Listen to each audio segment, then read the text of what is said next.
अस्सलाम वालेकुम। मुझे तमसील कहते हैं। अच्छा, व्लॉग्स बनाने के लिए सोचना बड़ा पड़ता है कि अच्छा ये बात कर लेंगे, ये बात कर लेंगे। लेकिन जब आप बनाने के लिए बैठते हैं तो फिर कहते हैं कि नहीं यार, ये टिपिकल सारे जो लगे होते हैं, अगर वही बातें करनी है तो फिर क्या फ़ायदा। मतलब there should be something different. और ये तो नहीं हो सकता कि आप बिल्कुल ही चीज़ों को अलग कर दें और एक नए अंदाज से आप आना शुरू कर दें। अच्छा, मेरा मकसद सिर्फ यही है कि एटलीस्ट वो जो एक डिप्रेशन का माहौल, हर वक्त एक टेंशन, बुरी बुरी खबरें मिल रही होती हैं कि बस मुल्क गया, डूब गया और चीज़ें बिल्कुल यहाँ पे पहुँच जाएंगी कि वापसी का कोई रास्ता नहीं होगा, तो मैं शायद उस तरह की बातें ना करूँ। ये भी पॉसिबल है कि इस तरह की बातें करके आपको व्यूज़ अच्छे मिल जाएंगे, आपकी रीच बड़ी अच्छी हो जाएगी। और स्पेशली आजकल तो बड़ा वो टारगेट ओरिएंटेड सब कुछ चल रहा होता है। अगर आप एक स्पेसिफिक सेगमेंट को टारगेट करके और उनकी सिंपैथीज लेके चलेंगे तो वारे न्यारे हो जाएंगे। मैं पर्सनली कोशिश ये करूँगा कि मैं उन चीज़ों में ना जाऊँ।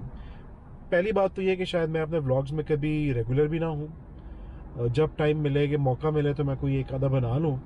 जब मुझे बहुत फील हो रहा हो कि बात अब करनी बड़ी ज़रूरी है, या मतलब मेरे अंदर की जो बातें जो हैं वो मैं किसी से शेयर ना कर पा रहा हूँ, तो उस टाइम में मैं बना लूँ। लेकिन मेरा मेन एम ये होगा कि जो सोशल मीडिया पर फैला हुआ झूठ होता है, मिस इन्फॉर्मेशन होती है, डिसइन्फॉर्मेशन होती है, उसके बारे में भी जानकारी देना बहुत ज़रूरी है। क्योंकि ये एक झूठी खबरों का एक ऐसा सैलाब बन गया है कि जिसमें सच्चाई जो है वो दब के रह जाती है, डूब के रह जाती है। कोशिश ही नहीं करते हम।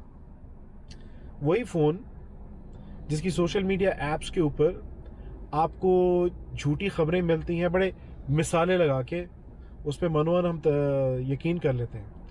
लेकिन उसी फ़ोन के ऊपर थोड़ी सी रिसर्च करके अगर आप उसको वेरीफाई करना चाहें तो कोई ज़्यादा टाइम नहीं लगता। लेकिन नहीं, वो हमने नहीं करना है। तो मैंने सोचा कि चलें हम थोड़ी सी ये कोशिश कर लेते हैं कि कुछ पॉइंट्स ऐसे दिन रात में आ जाते हैं कि जिनमें उन पॉइंट्स को क्लियर करना बड़ा ज़रूरी होता है, या एटलीस्ट उसके बारे में सच्चाई जो है वो बता दी जाए। आजकल देखें, सबसे बड़ा रौला तो यही चल रहा है कि जी रेगिंग हुई है, नहीं हुई, किसने की है, इल्ज़ाम बड़े लग रहे होते हैं। कोशिश करेंगे थोड़ी सी बात उस पर भी कर लें। लेकिन जो सबसे मेन इम्पॉर्टेंट बात जो मैं अभी करना चाह रहा हूँ पहले, वो एक बुनियादी आप कह लें या एक आइडियोलॉजिकल बात है जो मैं शेयर करना चाह रहा हूँ। मैं अपना व्यू आपके साथ शेयर करना चाह रहा हूँ। अच्छा, उससे पहले मैं आपको एक बात कर दूँ, मतलब I am not a journalist, by profession I am an engineer. लेकिन मैं रेडियो से और टेलीविज़न से मेरा कोई 15-16 साल का इंटरेक्शन रहा है, काम करने का भी और उसके बैकग्राउंड में भी काम करने का। तो कुछ उस्ताद ऐसे मिले जिन्होंने हमें भी कुछ 2-4 चीज़ें सिखा दी प्रैक्टिकल जर्नलिज्म में। तो उसमें एक चीज़ मुझे आज तक बड़ी याद है, वो हमें सिखाई गई थी मुख्तलिफ फोरम्स पे, कि जो मीडिया पर बैठा हुआ बंदा है, ये जो एंकर है, वो राय नहीं देता, वो ओपिनियन मेकर नहीं हो सकता। लेकिन अनफॉर्चुनेटली आप जब भी टीवी लगाएं, जहाँ पे भी लगाएं, तो हमारे जो एंकर्स होते हैं मोस्टली वो प्रॉपरली एक पार्टी बन के बैठे होते हैं और उन्होंने माइंड बनाया होता है कि उन्होंने प्रोग्राम कैसे करना है, किसको टारगेट करना है और किसको नहीं करना।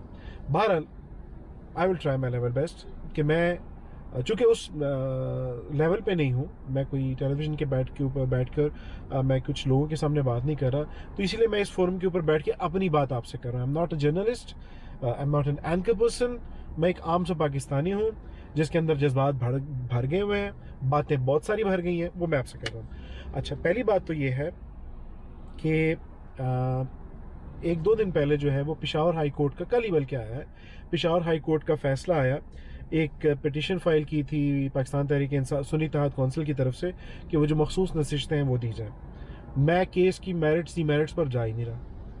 उससे पहले कुछ फैसले ऐसे आए, चाहे वो इलेक्शन कमीशन या सुप्रीम कोर्ट की तरफ से, मैं उनके मेरिट्स डीमेरिट्स पर जा ही नहीं रहा, ना मैं केस डिस्कस कर रहा हूँ। सिर्फ एक चीज़ मैं यहाँ पर डिस्कस करना चाहता हूँ, क्या आज हम ये फैसला कर सकते हैं कि हमने नज़रिया ज़रूरत को लेकर चलना है या हमने पाकिस्तान के आइन और कानून को लेकर चलना है। बिकॉज जो आपकी जो बुक ऑफ द कॉन्स्टिट्यूशन है उसमें जो लिखा है, अगर फैसले एन उसके मुताबिक आ रहे हैं, तो I believe and I prefer as a Pakistani कि उन फैसलों को, चाहे वो मेरी फेवर में हो या मेरे अगेंस्ट हो, उनको एक्सेप्ट किया जाए।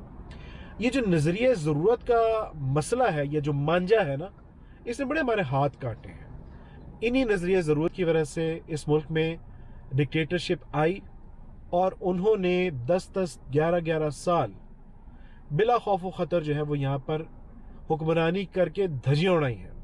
वो नजरिया ज़रूरत के तहत आए। हमारी कोर्ट से बड़े ऐसे फैसले आए जिन्होंने माना कि आइन और कानून में तो ये लिखा है, लेकिन चूंकि हालात ऐसे हैं तो हम ये फैसला कर रहे हैं। मैं ये समझता हूँ, और शायद बहुत से लोग एग्री करेंगे, कि हमें वंस फॉर ऑल नजरिया ज़रूरत को दफन कर देना चाहिए। आज भी अगर सुप्रीम कोर्ट का जो फैसला आया कि किसी सियासी जमात से उनका इंतखाबी निशान नहीं लेना चाहिए, वो ये नहीं कहेंगे कि कानून इसकी इजाज़त नहीं देता, वो ये कहेंगे कि जी बड़ी पार्टी है, लोग उसको मानते हैं, बेशक बड़ी पार्टी है, लोग उसको मानते हैं, लेकिन कानून सबसे पहले है, आइन सबसे पहले है। मैं, आप, हम सब जो इस मुल्क में चल रहे हैं, we are following a constitution. अगर आइन और कानून यहाँ पर ना हो तो फिर तो ये सब शुतर में महाल हो जाए, फिर तो जेड़ा जिसका जो दिल करे वो काम शुरू कर देगा।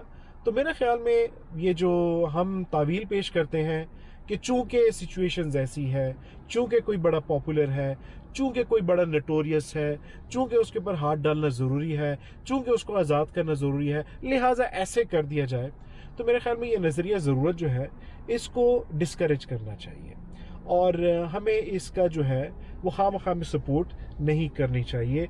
ये ज़्यादा ख़तरनाक होगी। आज आप एक तरफ होके एक चीज़ तो देख रहे हैं, लेकिन आने वाले वक्त में जिस नज़रिया ज़रूरत के लिए आप आवाज़ उठा रहे हैं, कल वही नज़रिया ज़रूरत किसी दूसरी पार्टी या दूसरे फरीक के लिए आपके गले की हड्डी भी बन सकता है। तो बेहतर ये है, अगर इस मुल्क को चलाना है सही तरीके से, तो जो आइन और कानून है जिसके ऊपर तमाम लोग मुत्तफिक हुए थे, 1973 में साइन भी किए थे, उस पर चलाना बड़ा ज़रूरी है। एक और चीज़ मेरी आंखों के सामने से गुजरी पिछले दिनों, और वो जद्दा एयरपोर्ट का एक इंसिडेंट था। किसी साहब ने एक वीडियो पोस्ट की थी और वो एक कनेक्टिंग फ़्लाइट के ज़रिए से दुबई से फैसलाबाद ट्रैवल कर रहे थे, और वहाँ पर कुछ इंसिडेंट ऐसा हुआ कि उन्होंने कहा वहाँ पे कुछ स्लोगन्स लगे, और जब हम लोगों ने नहीं लगाए तो वहाँ पर जो ड्यूटी स्टाफ था, जो पाकिस्तानी थे एयरपोर्ट पर काम करने वाले, उन्होंने शायद इनको ज़दोकोप किया है। ये वो वीडियो से अपेरेंटली आ रहा है। बहरहाल जनाब, मैं आपको एक चीज़ बता दूँ, ठीक है, हमारे अंदर का जियालापन जागता है, हमारे अंदर का जो जोशीलापन है वो जागता है, लेकिन जहाँ पे डंडा आ जाए तो फिर हमारा जियालापन, जोशीलापन बिल्कुल ही शेर सा वसेर हो जाता है। मिसाल के तौर पर सऊदी अरेबिया में आज से कुछ अर्सा पहले तक जो है वो आपने गाड़ियों के पीछे या ट्रॉलर्स के पीछे स्पेशली कुछ भी झंडा, इस किस्म की चीज़ें लगाने का कोई मुमानियत नहीं थी। अब जो है वहाँ पे स्ट्रिक्ट रूल्स हैं कि आप कोई भी तस्वीर, किसी जगह का झंडा अदर देन सऊदी अरेबिया भी, या कोई स्लोगन्स या कोई भी चीज़ आप नहीं लिख सकते। अगर आप लिख के रखेंगे तो आपको 1000 रियाल जुर्माना होगा। कसम ले लें कि अब कोई भी ड्राइवर, चाहे उसके अंदर जितना भी बड़ा जियाला, जितना भी बड़ा जोशीला बंदा, जितना भी जुनूनी अंदर क्यों ना बैठा हो, वो नहीं लगाता, कभी इजहार नहीं करता कि मैं फ़लाँ जमात का गर्विदा हूँ, फ़लाँ जमात का सपोर्टर हूँ, क्योंकि उसको पता है भाई साहब 1000 रियाल का जुर्माना पड़ जाएगा। तो जब डंडे पे चलना है तो फिर जोश कैसा, फिर जुनून कैसा। वो जो एयरपोर्ट इंसिडेंट है, वो सुना है कि पाकिस्तान में भी कुछ लोगों ने उसको, जो सऊदी अरेबियन अथॉरिटीज़ ने, उन तक आगाह कर दिया है कि just for the sake of slogans वहाँ पे ड्यूटी पर काम करने वाले पाकिस्तानियों ने मुसाफिरों को तंग किया, उनसे बोर्डिंग पासेस लिए और उनसे टिकट्स ली, और फिर कुछ सऊदीज़ ने आके उनकी सुनवाई की और उनको वो बोर्डिंग पास और वो जो उनके टिकट्स थे वापस दिए गए, ताकि वो उस फ्लाइट पे ट्रैवल कर सकें। और वो जो इफेक्टिव्स थे, उन्हीं की तरफ से किसी एक शख्स ने वो वीडियोस पोस्ट की जिसमें वो दिखा रहे हैं कि उनके साथ उनको कैसे हरास किया जा रहा है एयरपोर्ट के ऊपर, या ज़दोकोप किया जा रहा है। ख्याल कर लिया करें, आपका अपना ही मुल्क है, कुछ भी नहीं हो जाना। और वैसे भी ये सब में जो है ना, एक दूसरे को कुछ भी नहीं देना, हमारा जोश और ये वलवला सारा पीछे रह जाना है। तो आज हमारी बातें इतनी काफ़ी हैं। मैं अगले व्लॉग में एक इम्पॉर्टेंट चीज़ रिगिंग के हवाले से शेयर करूंगा आपके साथ, कि आने वाले ये जो हमारे पिछले इंतखाबात हैं, इसमें जो रिगिंग के हवाले से बड़ा वावेला मच रहा है, मुझे कुछ चीज़ें एनालाइज करके उसमें क्या फ़ील हो रहा है और कैसा लग रहा है, उसके ऊपर बात करेंगे। आज के लिए इतना ही। अल्लाह हाफिज़।